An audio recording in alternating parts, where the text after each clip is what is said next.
Hey everybody, and welcome to Nintendo World Report TV. I'm John Reardon, and I am joined today by Neal Runnahan. Hey everybody. And we are going to talk about, you guessed it, Star Fox Zero, the only thing worth talking about. I think it's the only time we talk anymore.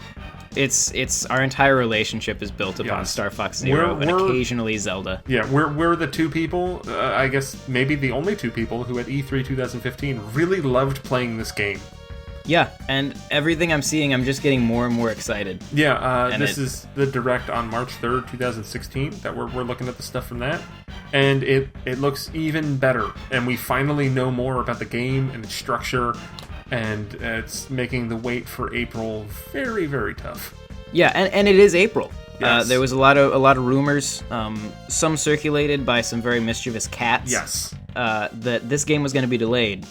It's not, or if it is, they're being really mean about it and not telling us until the last second.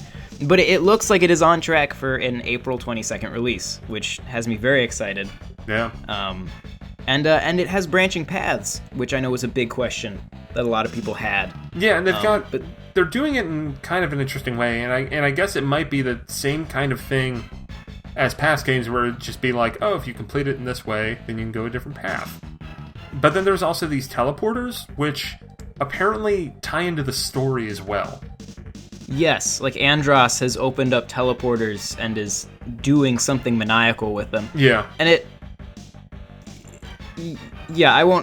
I noticed, because I've been poring over this trailer a few times, I think it's General Pepper comments about, like, the teleporters creating, like, time-space rifts, and I know that technically that just means they moved through space. Yeah. But it made me want there to be time travel, too. That would be pretty cool. Or they go to the alternate Star Fox canon. They just, like, pop out in Star Fox Assault. of Infinite Earths. Yeah. But yeah, so, and that, Neal, I'm sure you remember this, but at E3, there was that door on Corneria that we all shot at a bunch. We were right all along. Yeah. It really is an alternate path. Yeah. And the way that you're going to be able to access that, and this is also something that I actually, thinking about it, I don't know if I like it or not, because you start off, like, that Corneria level, which I think it's safe to assume will be the first level you play in this game. I don't know, that seems like a pretty wild assumption. When you play it the first time, you're only going to have the R-Wing. You open up the ability to, I guess, play/replay levels with the Walker later on in the game. So that's the only way you'll be able to hit up that alternate path, is by beating that level once, then going back to it with the Walker. Which, I think on one hand, I'm like, okay, yeah, that's cool. Like, it's encouraging you to go back and replay levels. And on the other hand, there's a part of me that's just like, why can't I just have a Walker from day one? But I mean, whatever works. Like, one at the same time, I mean, like, we all know this game is going to be, 45 minutes long? Yeah, it's a Star Fox game. That's how long they are. They're not long games. Right, I'll be playing this game at least 3 times on the day it comes out. Like, so it's, I guess if my first pass through is kind of like guided, like you need to go this route, you know, fine. But I agree it would be cool to have those options right away. And I mean, or it could be overwhelming. But I do like that instead of just being like, okay, so we're going to make the Star Fox game, but we're going to make it longer, so we're going to add on-foot stuff. No. What they're doing is that there's what Star Fox and Star Fox 64 were. They're taking those concepts and then trying to make it a deeper game by adding stuff like the teleporters and more alternate paths, and have it be a little more... I mean, not that it wasn't deliberate in the other games, but it seems like there's a more concerted effort that, like, hey, those games were really short. How can we make this a bigger game in 2016? And that seems to be what they're doing with it. At least what they're saying they're doing with it. Well, and did you get the impression there's the alternate paths, going through a door that leads down a physically different route through the level. Yeah. And then there's also those teleportation things. Do you think those are kind of like 2 different variations on alternate paths, or? Because I wasn't totally clear on that. Yeah, and I'm not clear on it either. But yeah, I mean, there's the world map right there that we're looking at. And, I mean, who knows, like, maybe that takes you to, like, drastically different parts. But is that, like, with those 2 world paths, do those look like those are... Is that just, like, a less complete one? Or is that a totally different one? The one at the bottom? Yeah, well, right now I'm only... You had 2 on the screen. Oh, let me go back. Okay. Yeah, so the one on the left... Oh, I see what you're saying. So the one on the left is, like, totally filled out. Yeah. And it looks like a completed game, almost. Yeah. But then, yeah, because, I mean, if you look at, like, where that all matches up, those look like those are...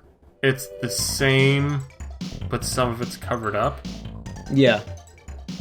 Yeah, like that. I mean, that's interesting because it looks like some of those are in different places depending on how maybe you play levels. I don't know. Mm-hmm. Well, and I just had a realization. Early on, I think it was in the E3 presentation, they talked about revisiting levels with different vehicles. Now, that could just be, go back and have the walker now. Yeah. But it struck me then as being like, so can I play through a level with an R-Wing and then go back and play through it with a gyrocopter? And like that not really making sense because they would be 2 differently designed levels. But now I'm almost kind of wondering if maybe there are multiple variations of levels per planet. Yeah, that could be.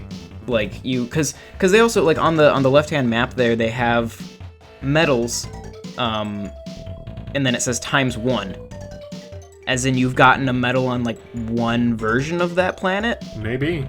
Or something? I don't know. Or maybe you can just get medals many, many times. Yeah. I'm just making things up. But yeah, there's a lot of mystery in that map. Yeah, and I'm excited to see how that map plays out. And I mean, it looks like a pretty standard map that you would expect to see. It is certainly the Lilat system, yes. Yeah. I mean, Zone S is there. Is that Venom on the end, or what's the planet right before the last planet? Yeah, there's just a really dark one at the start there that I didn't immediately recognize. We're zooming. It looks like a black hole. Yeah, because I think they've had that. Yeah, they've had that at the end of games where there'd be a black hole. That was in like the Super Nintendo Star Fox had black hole levels, or a black hole level in the middle. And that's one really cool thing about it. And there was even, I think it was in IGN's coverage, they did an interview with Miyamoto, and he talked about how, since he had no connection to the Super Nintendo version, the idea of having the retro R-Wing, he was like, yeah, that wasn't my idea. That was a bunch of the younger people on staff who grew up with that game. And to me, like, that's awesome to hear that, because that means this isn't just like, and I guess maybe that's to be expected with Platinum involved. I don't know if, I would assume that when Miyamoto's referring to the younger people on the staff, it might be some of the people at Platinum. Yeah. But I mean, it's cool that it's a Star Fox game made by Star Fox fans, as opposed to a Star Fox game made by people who made Star Fox. And I could see where, like, there's good and bad to both sides, but I feel like the people who made Star Fox made a Star Fox game. It was called Star Fox Command, and it's not bad, but like the hashtag not my Star Fox. Like, like I like this idea because it seems like you have people who grew up with the Super Nintendo 64 version are like, let's make the best version of that. Yeah.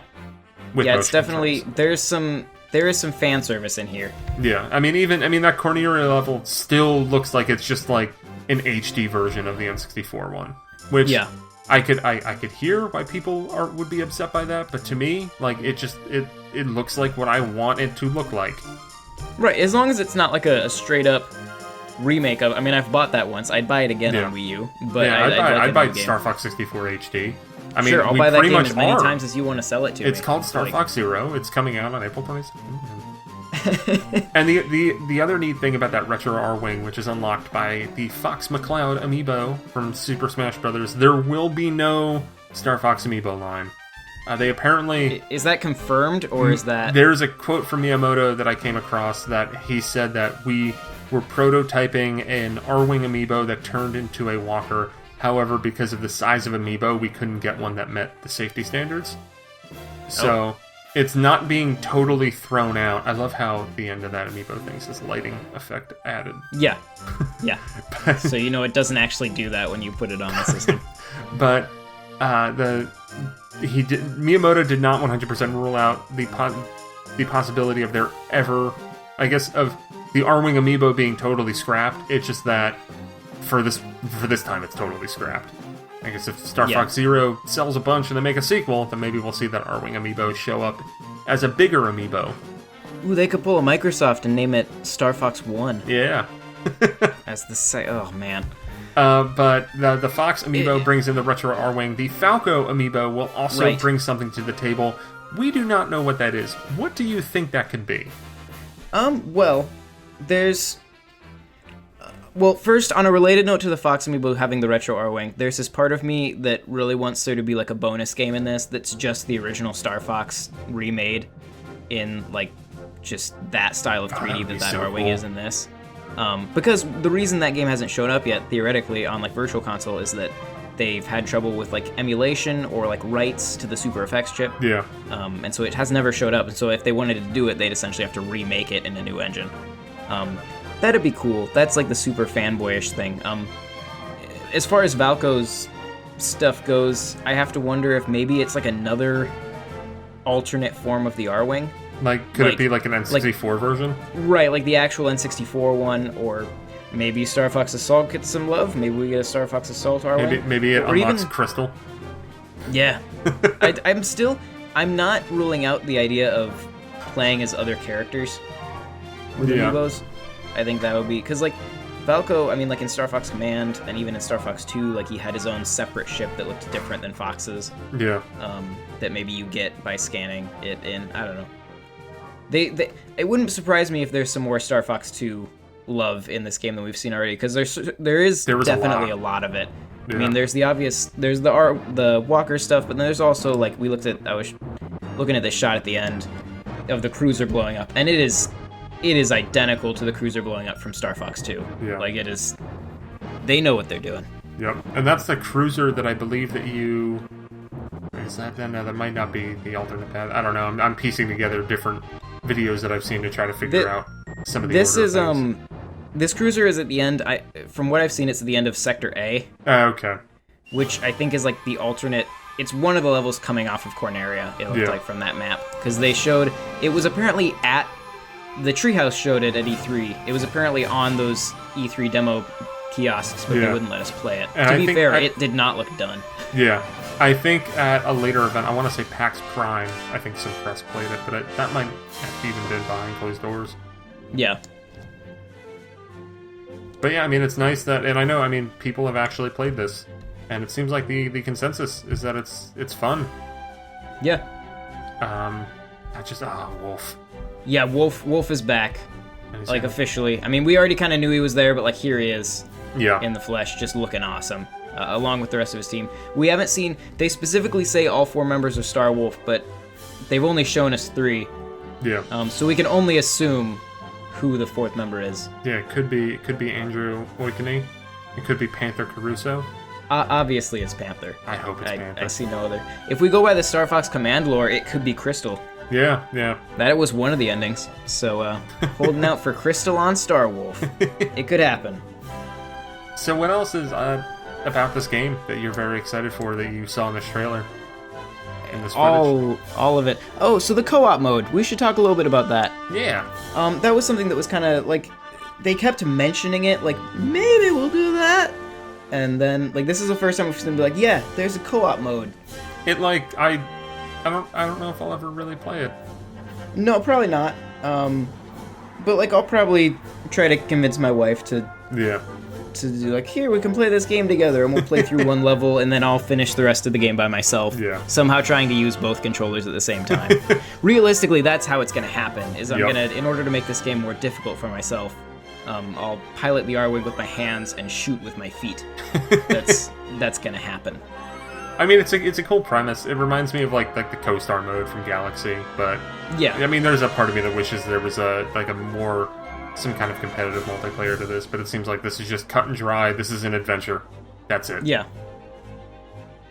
And that's fun. Yeah. I could see them pulling. I mean, there could be some little multiplayer mode. Yeah. In here, but we should. But I guess just final thoughts on Zero before we move on to Star Fox Guard. I mean, I'm just it's really exciting that we're going to be able to play a new Star Fox game done in the traditional style. I mean, the last time we've had anything like this was like half of Assault, and before then it goes back to 20 years ago. with Star Fox 64. Like, it's been so long since we've had this kind of game. It's not even a kind of game that other people are making. Like, that's what's insane, is looking for other games like Star Fox. Yeah. Like, being a Star Fox fan is rough because, like, you have nothing to play except for Star Fox. Yeah. Like, there's a couple things similar out there. Like, I mean, I guess, like, some Panzer Dragoon stuff, I think, is similar to that. Yeah. Galaxy Force. Yeah. Yeah, there's not a lot that I feel is as good. That one part of Bayonetta 2.